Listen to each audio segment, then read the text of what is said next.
Welcome to the Warrior Bod Pod. I'm your host, Coach Kyle, and with me today is Dean Somerset. And Dean Somerset is a strength coach and clinical exercise physiologist and has worked in the fitness industry for the past 18 years. He has worked with professional Olympic, Paralympic, and amateur athletes, as well as a medical management, post-surgical, and other complex fitness requirements. He has been featured in publications such as Men's Health Magazine, Women's Health Magazine, Shape Magazine, Bodybuilding.com, and TNation.com, just to name a few. If you're in the fitness industry at all, you'll be familiar with those. He has hosted continuing education workshops in 10 different countries and produced online education content that has been assessed by thousands of fitness professionals looking to expand their skill set. So, Dean Somerset, thank you very much for coming along onto the show. My pleasure, Kyle. Thanks for meeting up with me in the virtuals. Yeah, it was really tough to find time in the cyberspace. But real quick before we get into it, Dean, I just want to acknowledge the fact that in an ever-changing industry, you've been a staple. You've been a foundation for so many people in the many years you've been in the business. You've helped hundreds, if not thousands of lives, and have been or still are a role model to many, including myself, without, to my knowledge, having many haters. I think you're one of the few people that's been in the industry for almost 20 years that doesn't have many haters. Unless I'm wrong about that one. Maybe if you have a story, that'd be fantastic to share. But yeah, you've always been very prompt to giving advice or support. And I just want to say that I'm very grateful to have you on the show, man. Well, thanks for that, man. It's kind of what I've always tried to do, is just help people the best I can. So whether that's my in-person clients, online clients, people who are reaching out to me saying, hey, I have this problem, maybe you can help, or even just trying to model what I would hope other people would want to do. So the only thing I can ever do is just be myself and hope that other people are willing to find some benefit from that. And if they do, cool. If they don't, oh well. I'm not going to worry too much about it.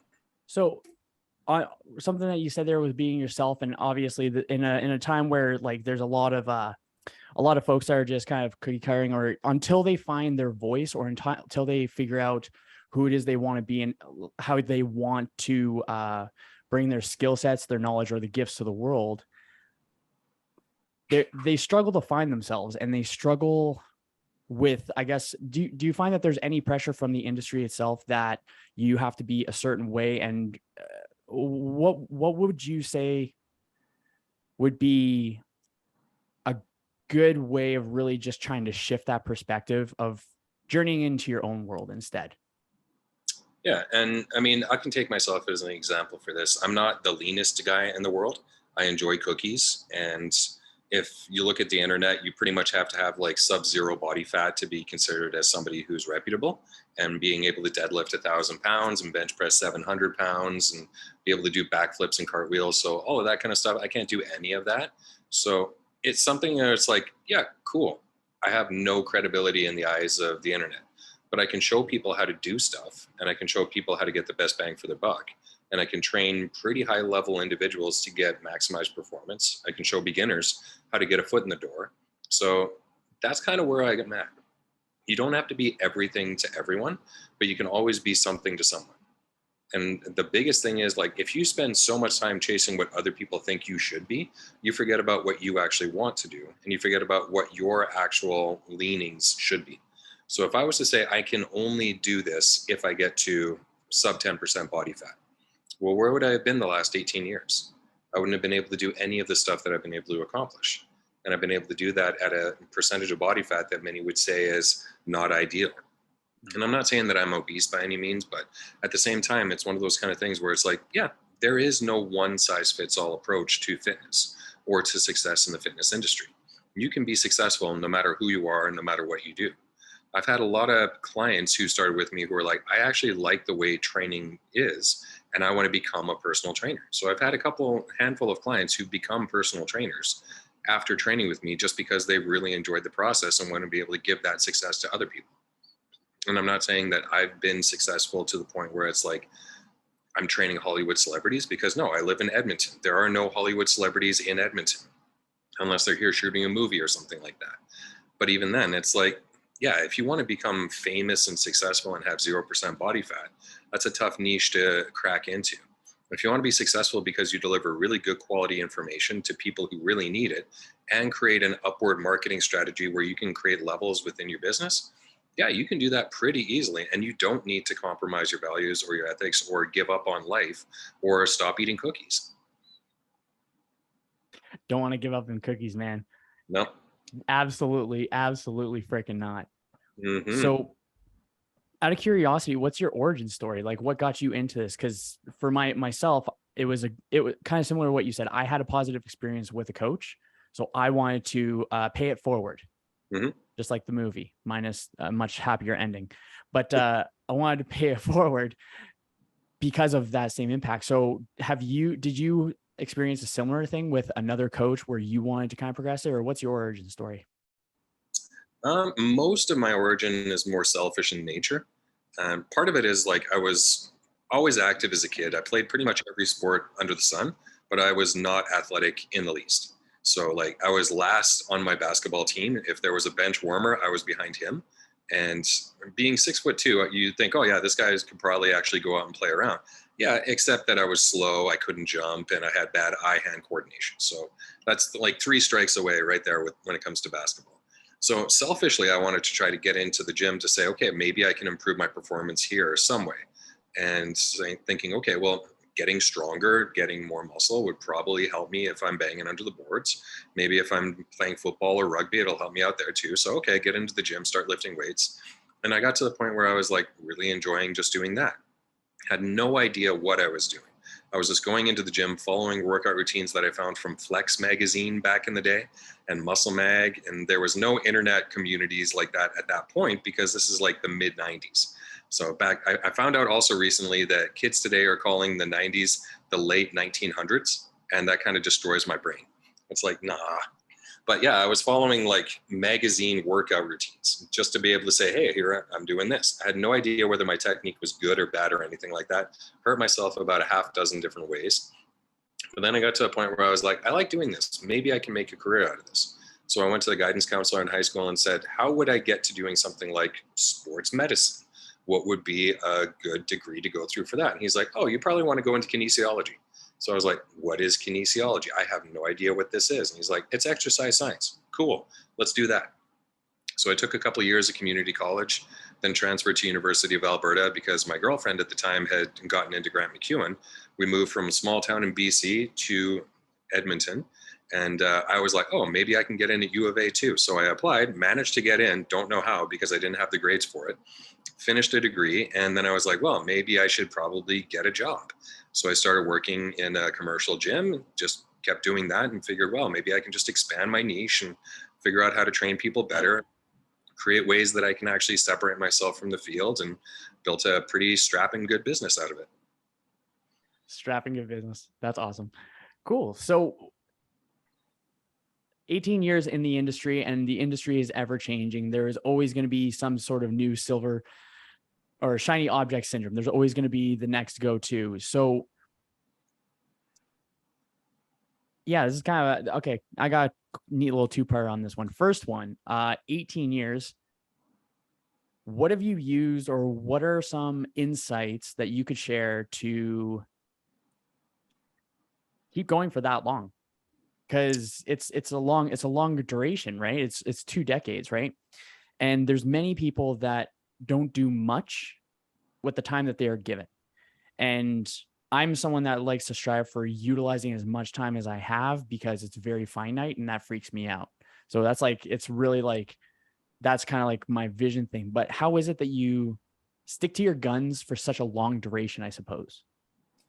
Part of it is finding ways to find usefulness within the industry that are outside of what you would normally do. So when I first started training clients, it was 12 or 14 hours a day, 5 days a week, and then another 8 hours on Saturday. And Sunday I would be comatose trying to just go through like programs and life stuff and put things together for the next week. And then after a couple of years of doing that, of like 70 to 80 hour work weeks, I was like, maybe I should probably try and do something a bit different.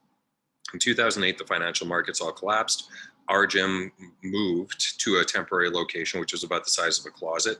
And my clientele was cut in half pretty much overnight. So I was like, this sucks. Maybe I need to find a way to create a bit more financial stability. So around that time, I was thinking maybe I should look into starting a website, writing a blog. Maybe I can eventually release some digital products or something where I can have a secondary source of income in case something like this ever happens again. So at that point, I started to just write because writing was something that I found I was decent at. I got A's in high school and university in English classes. I tried to write the MCAT exam to get into med school 1 year and bombed terribly. Apparently, chemistry is a requirement to be a doctor. Who knew? But I got in the top 5% on the writing sample. So that was kind of like the world telling me, you should probably not try to be a doctor, but maybe do something involving writing because you English the good language all right. And at that point, I was like, okay, well, a blog would probably satisfy that concept. So I was able to start up a blog, started writing regular articles on things that I knew about, like fitness, biomechanics, exercise, anatomy, physiology, injury recovery, that kind of stuff, which eventually led into more writing opportunities for publications, which eventually led to people understanding what I could do and led to people wanting me to speak at conferences, me putting together content for workshops, filming those workshops and creating digital video concepts. So from that concept to saying, well, I was getting burnt out training one-on-one clients to there was a financial crisis to me saying, well, how do I differentiate so that I can actually have more irons in the fire and more ways of creating income in case problems arise? That led to a whole bunch of different ways that I could keep myself interested in the fitness industry. So the cool thing is there's no one way to earn a living in the fitness industry. You could do it so many different ways. And I think a lot of personal trainers get stuck in the mindset that you can only train one-on-one, or that is the zero sum total of what your skill set should be. Meanwhile, they're missing out on so many opportunities because they're not willing to branch out or take a risk or even just try something to see what it's like. The only reason why I did any of that other stuff was because I said, let's try this and see what it's all about. Maybe I can do this. Maybe I can do that. And I always had the mantra in the back of my head that whoever the expert is in the field, they started somewhere too. So every person that you look up to in any industry, you have to remember that they had a day one of whatever it was that they were doing some point in time. They had to struggle, they had to flounder, they had to learn, they had to fail, then they had to succeed. But I can't do any of that if I don't start. So I have to be that expert on day one, just like they were, and then learn how to grow, fail, move forward, succeed. I like that. I like the something else I heard the other day that I really enjoyed. It was from Alex Hormozy's post. He said something like, realistically, it only takes about 20 hours to learn any skill or the basics or the generalities of a particular skill. It just takes 5 years to get to that 20 hours. Yeah. And I mean, if you really want to learn how to do something, the internet is such a cool place right now that you can say, show me how to do this. And you can find 50 different YouTube videos on it of really good quality. You can find blog posts on it. You can find websites from companies dedicated to it. You can find online courses. So if somebody out there who's a trainer who's listening to this is like, I've always wanted to mass produce a product on X, Y, or Z, or put out a workout or build an app or anything like that, start doing it now. Figure out what it's going to take to actually do it and then play with it. There's no reason why you can't. If it fails, what are you out? Probably a couple of bucks and maybe some hours of your time. But what if it succeeds? What if you become an overnight success? What if you now are all of a sudden generating hundreds of thousands, if not millions of dollars, because you took that chance to start something that you didn't think you could do? Again, this is like a zero risk type scenario where the only risk you really have is time and investment. If you don't want to invest a huge amount of money, don't. You can find low cost and no cost options to do pretty much anything you would want to do. You don't want to buy 50,000 t-shirts, you can do drop shipping where they ship one at a time. So there's lots of ways that you can do the stuff you want, but you just have to think about what you want, what you're willing to do, what your risk tolerance is, and then find the situations that will allow you to do that kind of stuff in the way that you feel comfortable with. But you still have to start. I totally agree with that. Like everybody started at some point, and it's not a lack of resources, it's a lack of resourcefulness, right? Or at least I think. And with the I'm going to be going back to the length of time quite often because I think I can count on my one hand the amount of people that I know, at least personally, that have been in the industry for over 10 years, let alone almost 20. So how do you personally filter through the noise with all of these new fancy tools and tactics and tricks and fads and all the stuff that's always popping up, it seems like every other week. How is it that you filter through that, and how have you been managed to do? I guess it would be the same, but how have you filtered through that? Were you ever around when bell bottoms were popular? Yeah. Yeah. When were they first popular? Back in like the 1970s, right? Yeah. Then they got popular again in like the mid 2000s. And I think they're kind of coming back again now. So a lot of the stuff that you see, like the new shiny objects, have been around before. They were here at a previous time. So think about the carnivore diet, which is kind of a big thing right now. It was keto, which was Bernstein, which was South Beach, which was all the other iterations of zero carb diets that have come in the past. There's just slight twists on them, and there's slightly different branding and marketing to make them seem appealing. A couple of years ago, I was training a guy who owns a bunch of the bars in Edmonton. And he said that the lifespan on a bar in Edmonton is about 2 years. After that, it gets stale. Nobody wants to go because it's not the new bar anymore. So they'll close it down, rebrand it, rehire new staff, put new staff in, whatever, and reopen it as a new concept or a new bar. So it's the same place, but it just has a new shiny skin out on front. That's it.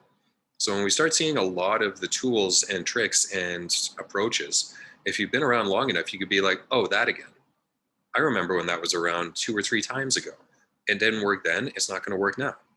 And then you can start to see the research that was done on it decades ago. You can start to see the new research that's done on it.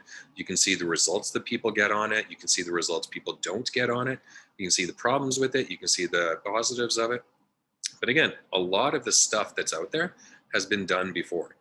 There's not really anything that's going to replace hard work, consistency, and detail orientation. If you can have those 3 things, no matter what plan you choose to go with, hard work, consistency, and detail orientation are going to win. It doesn't matter whether you're doing a keto diet, a Bernstein diet, a carnivore diet, an all seed oil diet. It doesn't matter what you're going for. If you can find out how to actually work your butt off within reason, rest, have an actual life, and stay consistent with your workout plan, you're probably going to see pretty good results. The best workout plan I've ever found is 3x52. If you can work out 3 times a week, 52 weeks a year, great. You're working consistently all the time. If you can do 4x52, you'll probably get even better results. But let's start with 3x52 and see where that takes you. 1 year from now, if you've consistently worked out every single week, you're going to be in better shape than you are today. And it has to just be that simple. Once we can get the simple foundational building blocks down, then we can worry about the shiny tools. Then we can worry about the new diets. But a lot of that diet hopping, program hopping, all that kind of stuff doesn't get you to 3x52. Because you're not sticking to something long enough for it to actually matter or play into any progress. Yep. Yeah. Results are fast. Physiology is slow. If you want to actually change your physiology, that takes time. If you want to see a result from something, like if I eat just all meat for a week, I will feel terrible. And that is a result. If I want to see my physiology change from that, it's going to take a long time. And that means hormones, that means body fat percentage, that means muscle, that means liver function, all that kind of stuff takes time to actually change. So results are fast, physiology is slow. If you have a lot of changes within your physiology, you need to give it enough time to actually see results.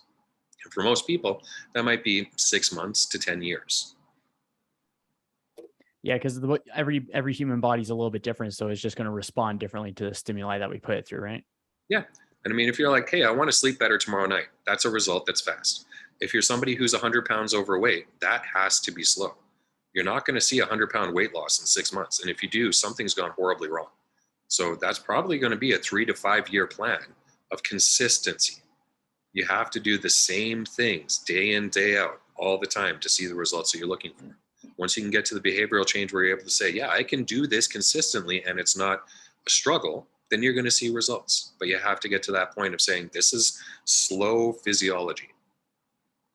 That totally makes sense. I think something that's really cool with what you're saying, I'm like, we've chatted before, but it's kind of like really popping in now. But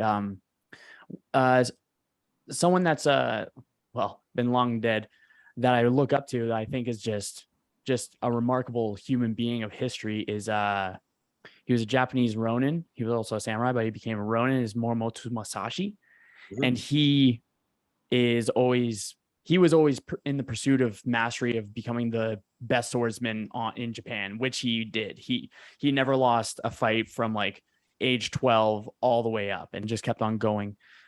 So how you're describing it, how it's just consistency, it's um mostly the consistency part that's really playing, that I don't think many people are really paying the most attention to. They're a little bit more flighty in some cases, like for the shiny objects. But how does, do you have like, are you consciously in the pursuit of a form of mastery, or is it just kind of like a side effect of just the actions that you're taking day to day? Well, it depends on what I'm doing. So, I mean, if I have automatic processes that just does the stuff for me.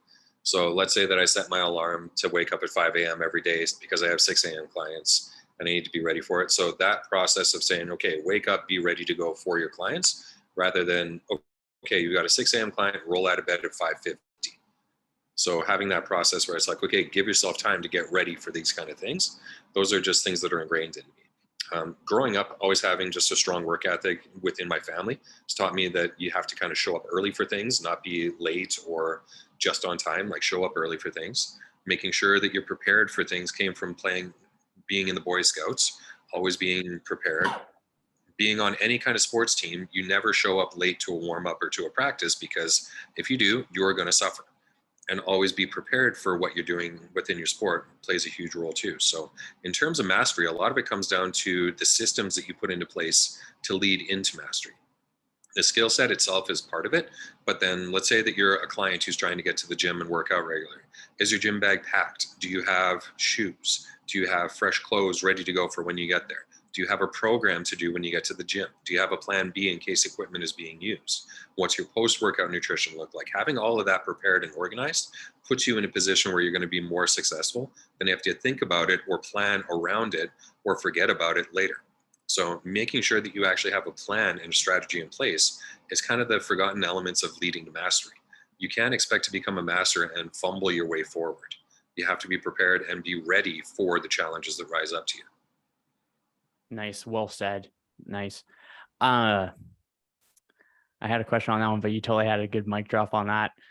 So what have you found to be or actually this is, I guess, like going off of what you just said there, I think folks have absolute or mentality of absolutes where it's this or that, right or wrong, black and white. It's like I'm either on it or off it kind of thing. I think what you're saying is just increasing the probability of success. And I think those little incremental changes are where those like big feats, like those big like mountains really get like conquered, you know? And I think that's freaking sweet. So in the last 2 decades, how has other coaches or mentors impacted you? Because you coach many people, you mentored many people. How about yourself? Well, I've been fortunate enough to surround myself with people who are way smarter than me on a regular basis. And the cool thing is that if you're trying to learn how to do something or learn something new, you can probably find people who are really good at that kind of stuff and reach out to them in one way or another. So early in my career, I was getting a lot of clients coming in who had a shoulder injury or a knee injury or a back injury. And they would say, yeah, I'm working with such and such physiotherapist or so many chiropractic. And I would be like, okay, that's cool. And I would reach out to those individuals and be like, hey, I'm working with this person of yours. I'd like to get some more information from their treatments from you. Didn't understand what freedom of information protection was at that time. Eventually, I learned that I needed to get signed written consent from the patient to be able to disclose information. So that was a learning process. Cool. But then I would ask them, can I come shadow you? Can I come learn from you and see what you do? I'll be a fly on the wall. I'll be inconspicuous. It's going to be something where you won't even know I'm there unless you want me to be known to be there, or if you want to teach different ways. But I want to learn from you as much as I can. So I've had a lot of really good mentors teach me things in a clinical setting, which led really well to what I was able to do in a gym setting. I've been able to learn from some really cool high level strength coaches. I've been able to learn from athletes. I've been able to learn from pretty much everyone I've come into contact with in one way or another. And the really cool thing is that somebody doesn't have to be an expert for them to be someone that you could learn from. You could learn from pretty much everyone in one way or another. How does the front desk individual in a gym handle customer complaints? How does a janitor form any kind of social interactions with members? How does a trainer who's really outgoing affect somebody who's very introverted? Can you learn from people different strategies and systems that you can take from them to be able to make yourself better? One of my favorite things to do is watch stand-up comedy. Not necessarily because I just love stand-up comedy, but because you get to learn how people deliver speech. A stand-up comedian has to have amazing ability to deliver, but then in a timed manner. They have to be able to do it really well and then wait for the punchline, wait for the laughter, and then hit them with the punchline at the right moment for maximum delivery. And they have to be able to tell a story. They can't be stammering over their words, looking at their notes, looking at the floor, any of that kind of stuff. They have to be able to deliver a speech in a really cool way that gets people to buy into it. And along with that, pro wrestling. I don't know if you ever watch WWE or anything like that, but they have to cut promos and they have to get audiences in stadiums fired up to see what their match is all about next. So if I want to teach a workshop, I need to be able to hold people's attention while I'm doing things like talking about femoral acetabular retroversion, which is a really funky topic when you get deep into it, right? But if I'm going to be talking about that kind of stuff, I want to be able to throw in a couple of jokes. I want to be able to hit the timing so that people will listen to what I have to say. I want to be able to have really good customer service for the people who are registering for it so that when they come back, they're able to say, that was a cool event. I want to make sure that I can be extroverted when I'm actually introverted. Because if I'm on stage, I'm on stage. I have to bring that. If I'm working with a client in person, all of those rules still apply.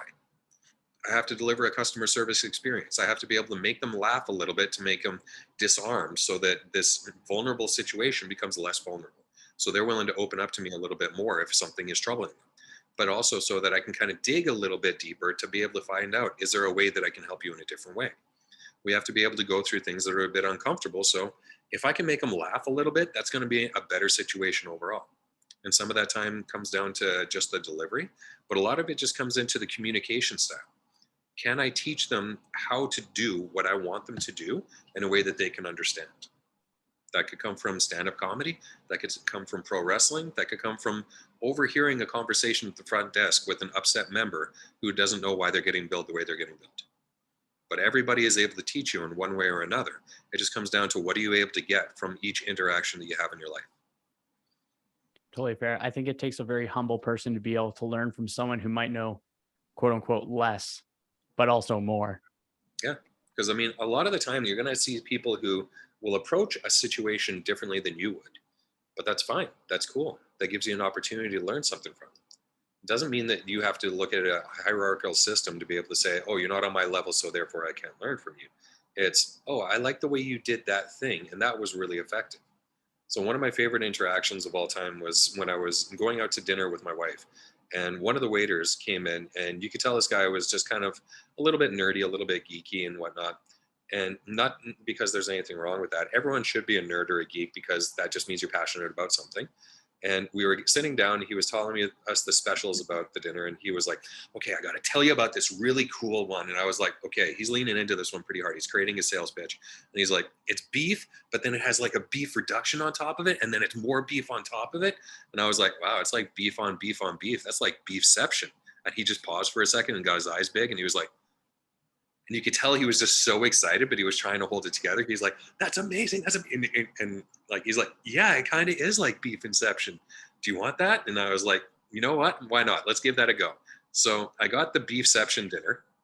And then as we were leaving it, he was like, was the beefception good? And I was like, yeah, it was really good. And as we're leaving, we see the hostess, and I was like, yeah, the beefception was really good. And she looked at me and she's like, you were the one who said that? He hasn't stopped talking about that all night.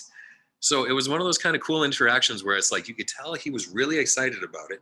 And all I had to do was drop that connection between a popular movie and the meal that we were eating. And it made his day just so great that he was willing to say that to everybody around him. And you can tell that he was probably going to deliver that to every single person that he mentioned that night special to for the rest of the night.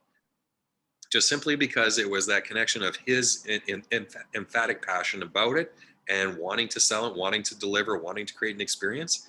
And I was able to just kind of play into it a little bit, and it just lit up from there. I like that. I really enjoy because recently, actually, it's funny that you mentioned the comedies or comedians. I've been on a huge comedy kick, and I like even just like the ones that you're just seeing most often, some that you don't.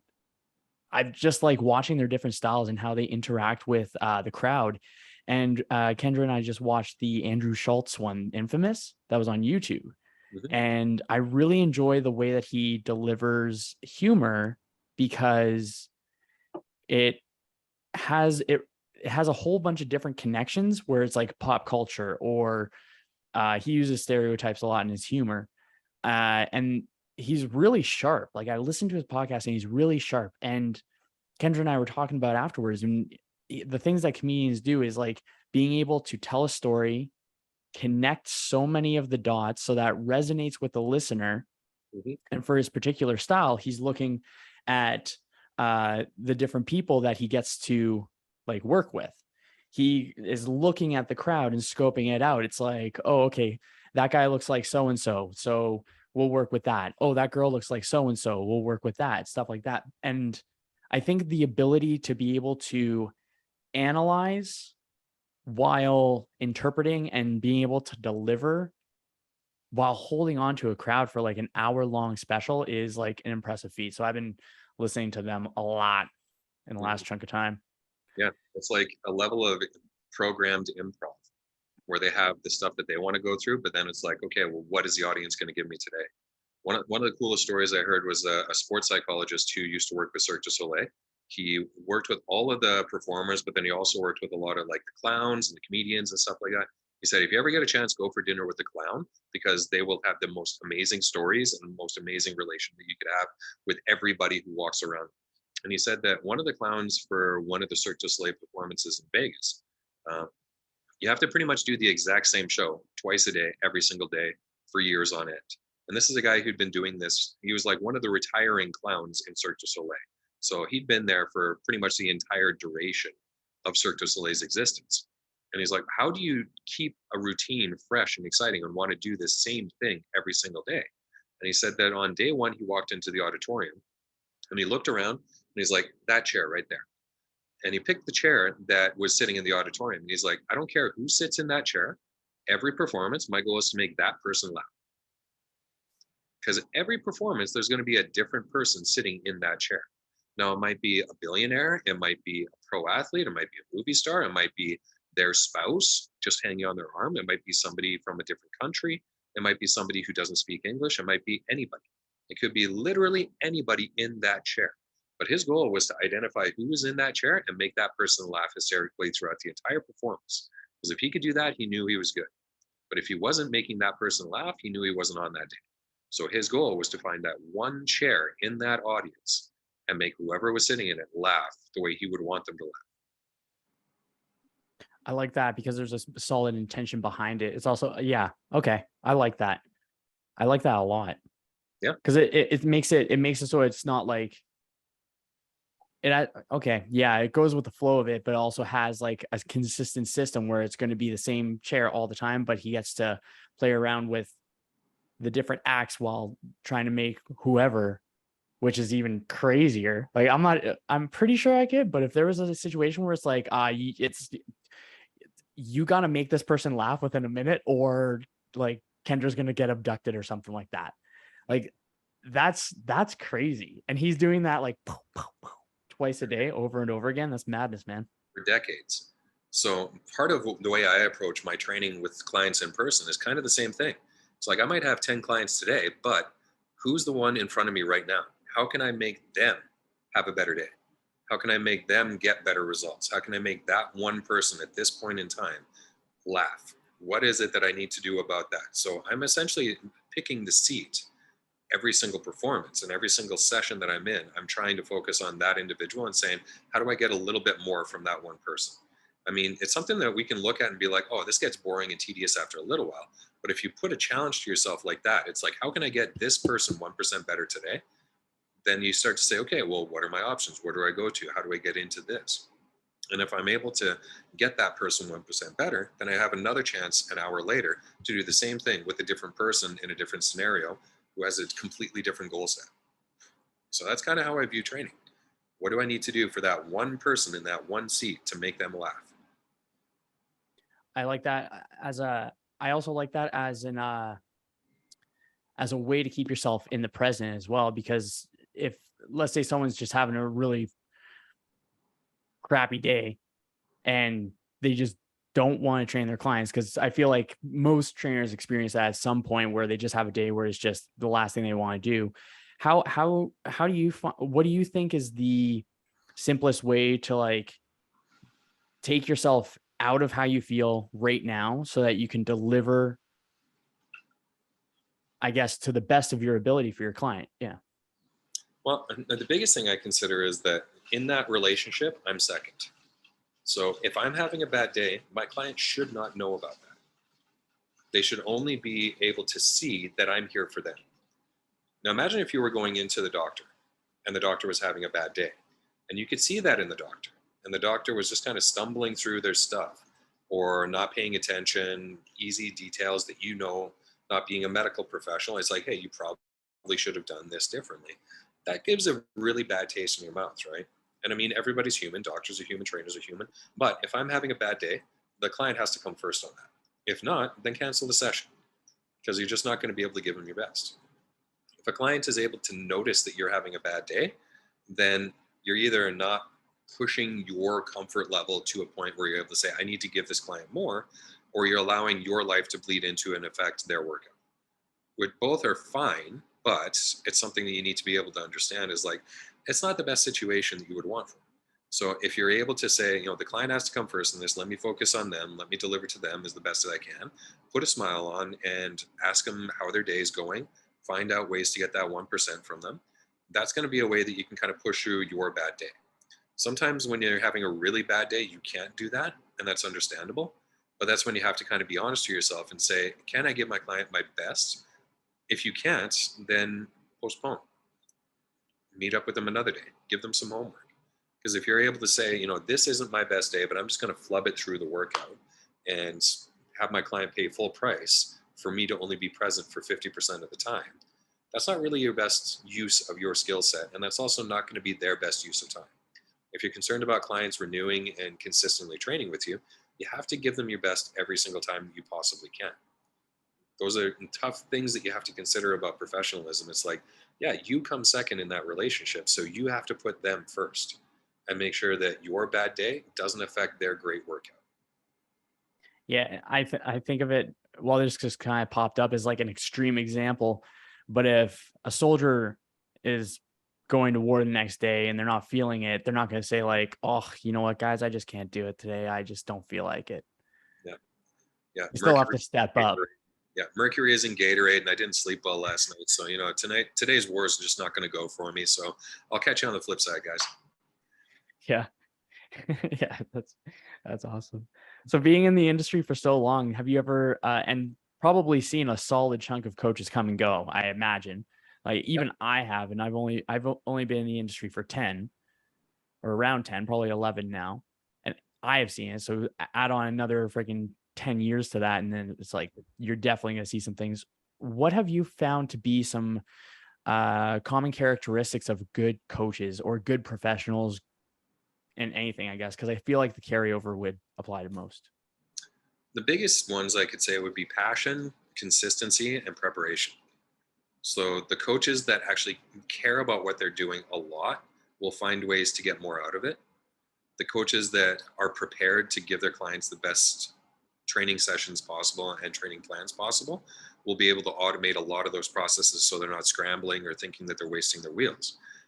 I've met a lot of trainers who are like, oh yeah, I spend like 2 hours on every program that I make. I'm like, dude, you got to get that done in like 10 minutes. What are you doing spending that much time? You're going to burn yourself out. If you get to like 20 clients, 40 clients, 60 clients, this should be something where you can look at what a client is doing today and build their program for tomorrow. Shouldn't be something that takes that long. Build up some automated processes so that you can do it faster. What was the third one that I said? Consistency, professionalism, I think it was, and Passion, passion, preparation, and consistency. consistency. Yeah. Yeah. So look at any other profession out there, like literally any other profession out there. How many hours per week do they work? How many weeks per year do they work? How many years do they work before they retire?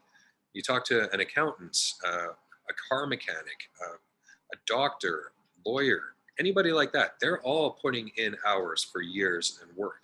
So the people that are doing this view it as a profession. They don't view it just as a way to make money today. If you're in this and you're like, I'm going to get the absolute minimum certification necessary to start, I'm going to do the minimum continuing education, I'm going to open my doors and just try to make the maximum amount of money, you're going to be out of the industry within 2 years. I can almost guarantee that. If you're somebody who's looking to maximize your value within this industry, not simply because you've got sub 10% body fat and look really good in some Lululemon pants, but somebody who's actually looking to maximize your return on investment because you're providing value to the people who are looking to actually pay you, then you're going to be in it for a long haul. Now, there's nothing wrong with a base level of certification if you build on it. That base level is like a foot in the door. Now, what do you do with it? So no matter what you do, if you come into a scenario and you say, I'm going to do the bare minimum, you're not going to be successful. If you're able to say, I got the bare minimum to start here and I want to learn and I want to grow and I want to get better and I'm willing to do what it takes to step up to the next level, people will give you a shot. People will give you a chance. If you show that you're continuing to grow and you show that you're excited about it, you're taking on new responsibility, people will keep giving it to you. But if you're just putting in the bare minimum, no one will pay any attention to you because time is valuable, money is valuable, and the risks that people take when they take on a client or a trainer who does not want to put in any kind of time or energy to develop themselves can be pretty substantial. So the ones that are in it the longest are the ones that view it as a career, as a profession, and are willing to prepare to make sure that every training experience is a good one. Nice. Yeah, I really like that one. Yeah. I think with everything being so simple, so quick, so fast, it just seems like everything else comes along with that, with how we can get everything delivered to our doors in moments almost anywhere. Mm-hmm. So people believe that, or have the narrative that results work the same ways, without thinking of our bodies as like an organism or a profession as, I don't want to say a lifestyle, but I guess a profession could be a component of lifestyle. I'm not too sure on that one. Just kind of thought of it. So, Well, part of it also comes back to, it's like, okay, well, if you can view the entry requirements to get into the industry as so low, what are the exit requirements like too? So if you've only invested a weekend and a couple $100, that's not much. You can get out of that pretty quickly. You can move on to the next thing. I put 5 years into a degree and about, at the time, $20,000 into tuition, and have gone through probably about 4,000 hours of continuing education since then. So your weekend certification isn't going to match mine. That doesn't necessarily mean that I'm better than you or not, but it just means I have way more invested into this and I'm not going to give it up easily. So I'm going to try to maximize and get the return on investment for everything that I put into it. If you try to put in or try to get a return on investment on a couple $100, what's that worth? A week, maybe 2 weeks of actual work? Cool. Now, that doesn't say that it devalues the certification that is out there. It just means that the entry requirements and the exit requirements are vastly different. I'm going to value it differently than you're going to value it. That's just based on our experiences. So for me, I'm going to do everything I possibly can to maximize the return on investment for every cent that I've spent onto this, because the costs of me giving it up are just too great. that makes sense. That's fair. Yeah, I really like that. At what point, let's say hypothetically, like things were not going well, we have the sunk cost fallacy, where the only reason that we stick to something commonly in jobs and in relationships is because we invested so much time and money into that venture. Mhm. If you were in the opposite mindset and you were just done, even with the 4,000 hours, the 20K, the 5 years, and the last 18 years, if you were just done tomorrow, what would you do? What would your thoughts be on that? I don't know, because I don't have a plan B. So I really could not tell you what my next step would be, because I haven't even thought about it, because my entire existence has been about this. So if I was to say, oh, well, here's what my plan B would be, then I'm already giving up on my plan A. So there's lots of ways, like we were talking about earlier in the podcast, that you can make a substantial living within the fitness industry. I've been able to go down a lot of those different toys, or down different roads and play with some of those different toys. So if I wanted to do something different, I would venture into one of those things that I've already done in that respect. Can I expand on workshop offerings? Can I do different digital products? Can I expand into app development in a way that I haven't done before? So I've already leaned into some of those things before, learned from them, made mistakes, had some successes. What would I do differently and be able to build onto that again? So again, it's not saying I would change things, but I would just lean into the experiences I already have and see if I can update some of the skill set that I've already developed. That's pretty sweet. So something I'm just really resonating with is the way you speak is very present. It's very present tense. There's not really like yesterday's yesterday and tomorrow's not even here. Um, do you mindfully keep yourself in the present? Do you get overwhelmed with the anticipation of like a project that you got going on? How do you keep yourself? Because you seem like a pretty chill dude. Like you're pretty freaking chill. Like I'm a chill person, and then I'm just really wired, so I just talk a lot. But you're very chill. So how is it that you keep your cool with like so many things that could be going on or so many goals? Yeah, how do you keep your cool? And if you're really passionate about an outcome that you want to accomplish and you're scared of it, which I believe is a healthy place to be, like we grow outside of comfort, we grow in discomfort. And if I think that if we don't sharpen the edge just gets dull, and it gets dull by not challenging ourselves. So I imagine that if don't have a plan B, you strike me as the type of person that's just going to keep on doing this until you can't, which is something that I really thought of the other day. Is if someone were to think like, or if I were to think, or I was thinking about retirement, and that's something that doesn't really float my boat, to be honest. I don't like the idea of just working until a particular age and then not. And there's been a bunch of studies where folks have retired and then their overall just general health has declined for nothing outside of the fact that they're not putting in effort towards a purpose, or there's nothing like that. I think for myself that I really want to continue working until I believe I am no longer a positive contribution to the human race. That's kind of my retirement plan. Man, that's a very low bar to clear. Jeez. Yeah. Yeah. Yeah.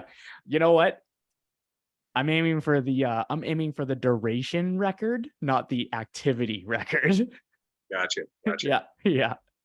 So yeah, there's a lot in that part, but I guess do you have like ambitious goals that scare you? And how do you keep yourself in check in those times where you feel a little overwhelmed? I usually don't get overwhelmed just because, like, I've always done something and it's always been working towards something. So part of goal setting or part of planning is breaking things down from the big goal to what is today's step going to be that gets me towards tomorrow's goal. And a lot of that is, let's say that I wanted to release a new digital product 6 months from now. I know how to do that because I've done it before. It would work backwards to say, okay, well, what do I have to do on step one? Well, I have to develop the content for that specific product. What do I already have in my library? What do I not have? Well, now I'll have stuff that I can lean into. So develop the content for that. Step two is get a workshop organized where I can have people in attendance, film it, create an actual package around it, then build a website, build a marketing campaign, build all of the digital platform stuff that I need to do with the paywall, market it, email, put up posts, do all that kind of stuff. That's a lot of stuff in one shot. But I know what I have to do today, which is figure out what the content is going to be. And then I can start building the content out from there. If I'm getting asked to write a textbook on something, then okay, well, what is the table of contents going to look like? Without that table of contents, I have no idea where the book is going to go. If I know what the table of contents is going to look like, I can tell what chapter one is going to be, chapter two, and that gives me a template to be able to reach my goal. Let's say that I wanted to, a year from now, increase my deadlift up to 600 pounds. What do I need to do? Deadlift a lot. How is that going to work into my training program? What is each phase of that training program going to look like on a month by month basis? my volume, my load, intensity, frequency, all that kind of stuff that we've gone through in terms of program design. That's planning. That's simply laying out what we need to do on a week by week, day by day basis.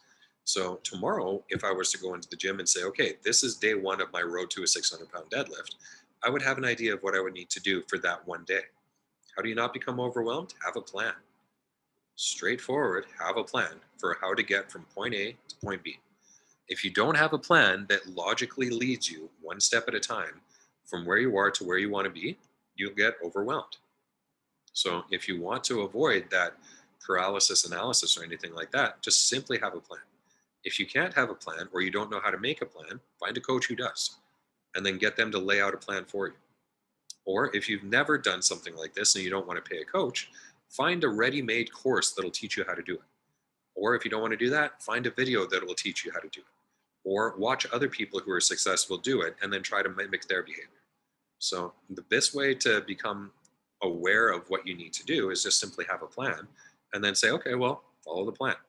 It takes a lot of the emotion out of things. It takes a lot of the risk aversion out of things, especially when you have a plan where that builds in possibility A, possibility B. What if it goes wrong? What if this happens? And sometimes you just need to divorce your emotions from the situation. If I'm looking at the analytics of a product that tells me sales, clicks, open ratio, all that kind of stuff, returns, whatever, I can look at those numbers and not be emotional about it. Just because it's like, it's just numbers on a spreadsheet. It's just data. It tells me what went right, what went wrong in a very non-emotional manner. If I'm looking at an individual review of something, okay, well, that might be an emotional thing based on that person. But then you have to say, okay, why are they saying this?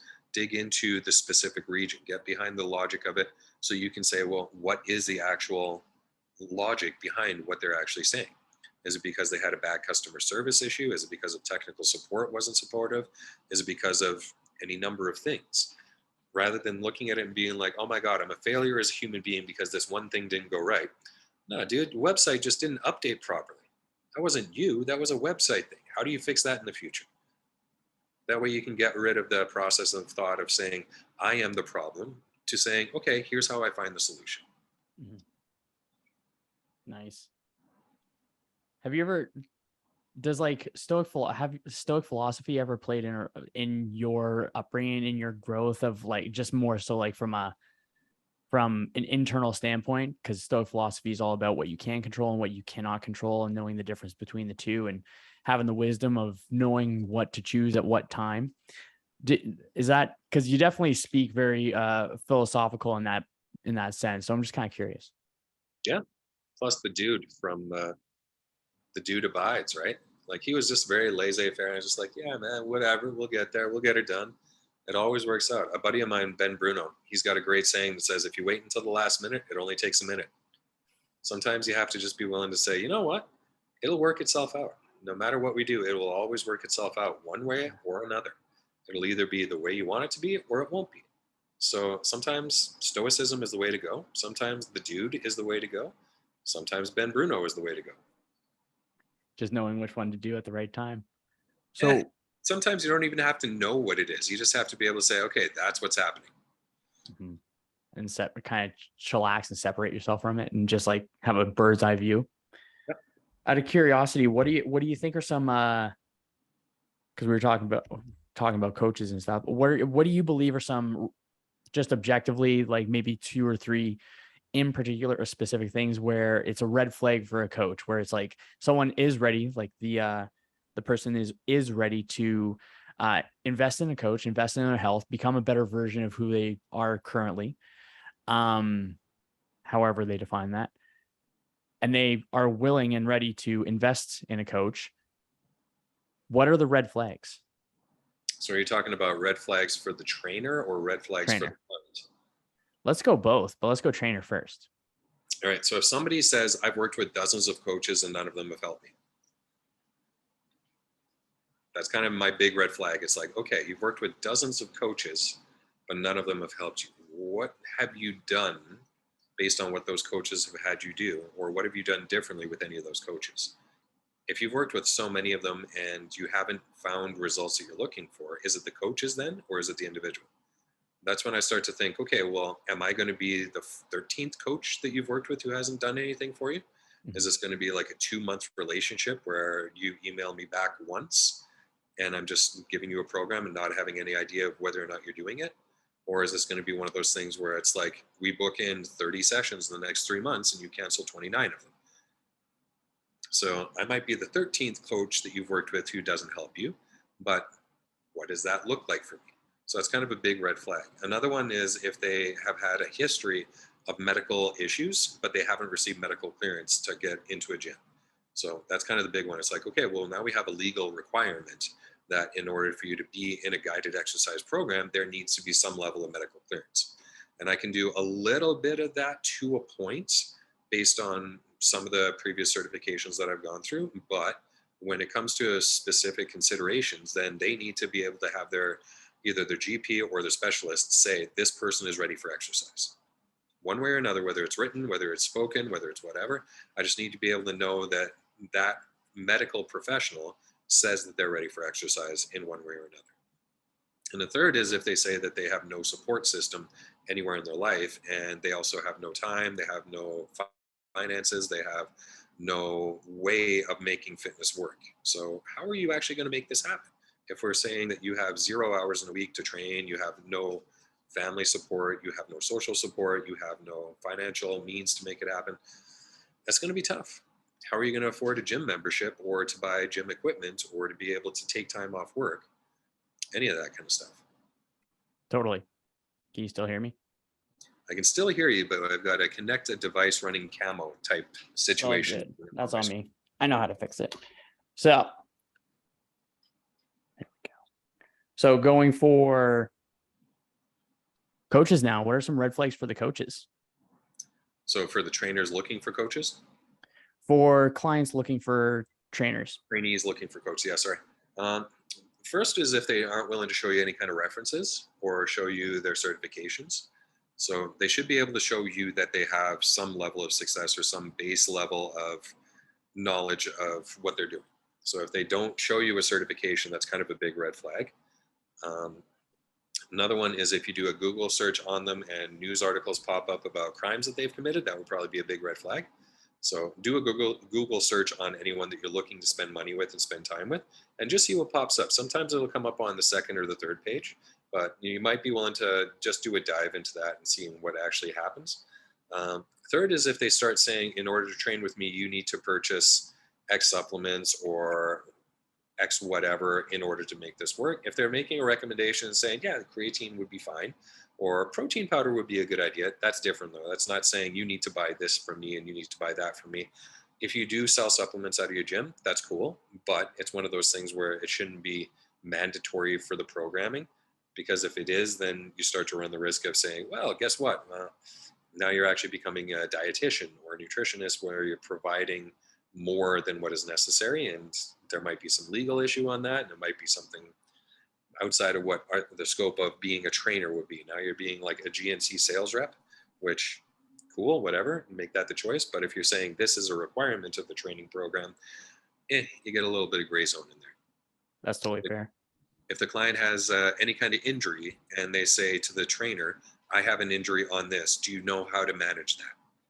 And they say, no, but we'll train it anyway. That's a red flag.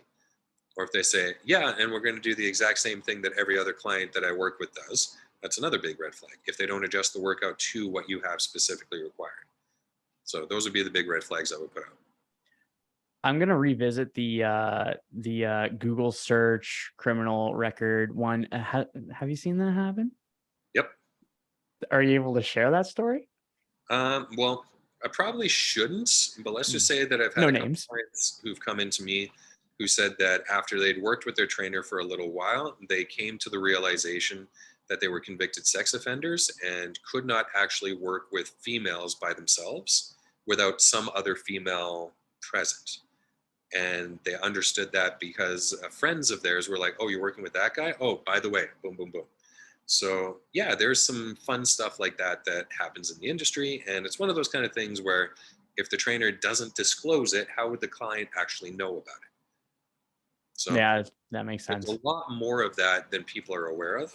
And you hear about the fun rumors and underside of things. And I don't share the specific stories or anything like that, but Mhm. let's just say that there's a lot more of that than you would expect. That's crazy. Yeah, fair enough. Yeah, I guess we have all types of people all across the globe. Hey. Yeah. And I mean, when Uh, you're in a training environment, it is a fairly personal relationship. And it is something where relationships can form in a way that are beyond professional. We see it all the time. My wife and I met when we were both trainers at the gym, and we started dating while we were both trainers at the gym. I've seen dozens of couples form at the gym, either between trainers or fitness clients, or sometimes trainers and clients, which I don't recommend ever because that's just not a good combination. That just gets messy. And then there's also people who are not good people, who have very devious desires out there, and they will use their profession as a way to fulfill those desires. That's just a part of existence. We see this in every profession, but in training, that's just where I am. So we'll be able to see that specifically based on where you are. that's totally fair. On the note of Plan B, pause for tension on that one. Just joking. But for not having a Plan B, do you find a sense of peace in knowing that there's no Plan B? Like as Kinda, but then when stuff like the pandemic pops up, then you're like, oh well, guess what? The gyms are shut. Now you oh kind of have yeah, to either lean in extra hard or be like, what is my plan B? I don't have a plan B. Oh no, I don't have a plan B. yeah, fair enough. So when everything's going well, you have peace. When nothing is going well, that's a little bit of stress and anxiety. Yeah, fair enough, man. So, sir, we're at the top of the hour. I don't want to take up too much of your time. I asked so many of the questions I wanted to, so I'm pretty pumped about that. But to close out the show, I'd like to ask you about three truths. Three truths. Right? Stole this one from the Lewis House podcast because I think it's such an interesting question, and it's a great way to close out a podcast. So let's say that everything, all the call, or all the knowledge is, all the knowledge, all the courses, all the videos that you've done in the last 18 years went away. They all disappeared. You're on your deathbed. What are the three truths or pieces of advice you would leave the world? Tough ones, man. This is why I told you that we should probably like ask me these questions ahead of time so I could prepare or at least have some level of digging into it and being ready for it. Man, these are some tough ones. That's fair. That's fair. It Uh, would take away a little bit of the fun of it. yeah. I mean, the first one I would say is always try to help people. If you can lead from a place of service, you're always going to be successful. It doesn't matter what your job is, doesn't matter what your profession is, doesn't matter what your way of living is. If you're walking down the street and you see somebody in need, find a way to help them. If you're trying to set up a business, figure out a way to find solutions to problems. If you want to be successful in your industry, help other people within the industry. All of those things can be coming from a place of service. Um, the next one I say would be personable. Be somebody that people would want to hang out with. That doesn't mean that you have to put on a veneer of being a clown or try to be like the absolute best person to be entertaining your clients all the time, but be somebody that people kind of want to hang out with. Be willing to crack a joke, be willing to be personal, break down some barriers, ask people how they're doing, ask people what's new in their world. If you ask questions, it comes across a lot better than if you're trying to just tell answers. The more that you can get to know about somebody, the more they want you to get to know about them. So be a person that people want to kind of hang out with. If you're able to leave this world with people saying great things about you at your eulogy from all walks of life, that's probably a pretty good life. Doesn't matter how many kids you had or how many wives you had or any of that kind of stuff. It just comes down to like, if you have enough people willing to say nice things about you, you probably led a good life. So being a good person comes down to that. And also being able to lead a life of service comes down to that too. Mhm. And last is just try to have as much fun as you can in the time that you have. It's really easy to get bogged down and think you have to be professional, you have to be very specific in everything you do, but you got to have a life. You got to be willing to travel. You got to be willing to have pursuits outside of your profession to give you a little bit of something that you can talk about while you're in your profession. Everyone out there has interests, hobbies, and likes. So sometimes you can find commonality with them through those. Maybe you have a few intersectional commonalities that jive with that person, and that leads into you being able to form personal connections with them more effectively. So everyone is a little bit different. So be willing to have a life and have fun, lead from a place of service, and be a person that people would want to hang out with. Nice. Those are some solid truths, my man. So where is it that people can find you? Most of the time now I'm on not even really on social media that much anymore. I've been like very lazy in posting, but it's something I am thinking about actually doing more. Instagram, D Somerset one. YouTube, I have a channel that's pretty much just like coaching videos that I use for everything else that I do. I've got a website, deansomerset.com, and you can also just email me if you want, dean@deansomerset.com. Right on. Well, my friend, thank you very much for being on the show. Thank you very much for taking time out of your day to chat. And more importantly, thank you for dropping some knowledge bombs. My pleasure, man. Happy to be here. Cool. Have yourself a good one.